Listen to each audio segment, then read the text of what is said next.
সবাইকে শুভেচ্ছা জানাচ্ছি দানশিরি চ্যানেলের পক্ষ থেকে। আজকে হঠাৎ দেখা হয়ে গেল আমাদের কুলাউড়া সিপি এর সাবেক ক্রিকেটার তানজিলের সাথে।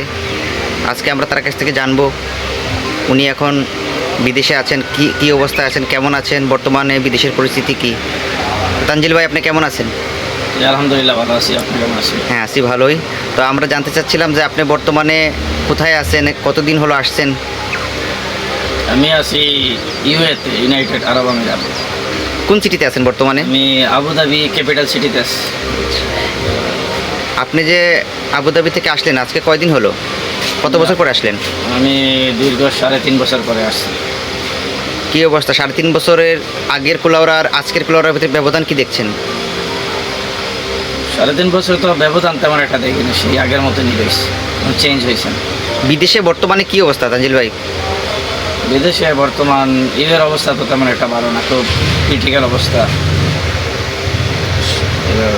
ভিসা বর্তমানে বন্ধ আছে, ট্যুরিস্ট ভিসা, লেবার ভিসা, মাঝখানে পার্টনার ভিসা ওপেন ছিল, পার্টনার ভিসাও বর্তমানে বন্ধ। এখন একটা বিষয় খোলা আছে, এটা খুব রেয়ার, ফ্রিজন মানে আদার্স সেমি সরকারি, এটা আদার্স সেমি সরকারি, ওই বিষয়টাই এখন বর্তমানে খোলা আছে। যা, তো এখন এইবারে যে আপনি আসলেন ছুটিতে, কতদিনের ছুটিতে আসলেন? আমি তো 2 মাসের ছুটিতে আসছি, তবে আমার ছুটি বাড়ানোর ইচ্ছা আছে, 3-4 মাস থাকার ইচ্ছা আছে। এখন কি বর্তমানে আপনি কি অবস্থা আছেন, আপনার অবস্থাটা কি বিদেশে? জি আলহামদুলিল্লাহ, বিদেশে আমি মোটামুটি ভালোই আছি। বিদেশে একটা ব্যাংকে আছে, আমি আবুধাবি সেন্ট্রাল ব্যাংকে আছি। আচ্ছা, ঠিক আছে। নতুন যারা বিদেশ যেতে চায় তাদের প্রতি আপনার পরামর্শ কি থাকবে?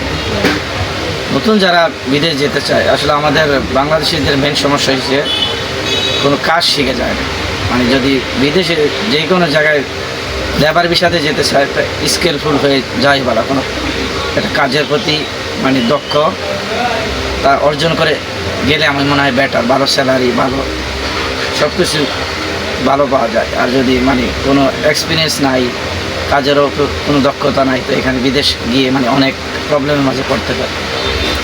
তো তানজিল ভাইকে অসংখ্য ধন্যবাদ আপনার এই ব্যস্ততম সময়ের মধ্যে আমাদেরকে সময় দেওয়ার জন্য। ভবিষ্যতে আবার সুযোগ পেলে আমরা আবার আপনার সাথে কথা বলবো। সেই পর্যন্ত ভালো থাকবেন, সুস্থ থাকেন। ধন্যবাদ তানজিল ভাই। আপনাকেও ধন্যবাদ।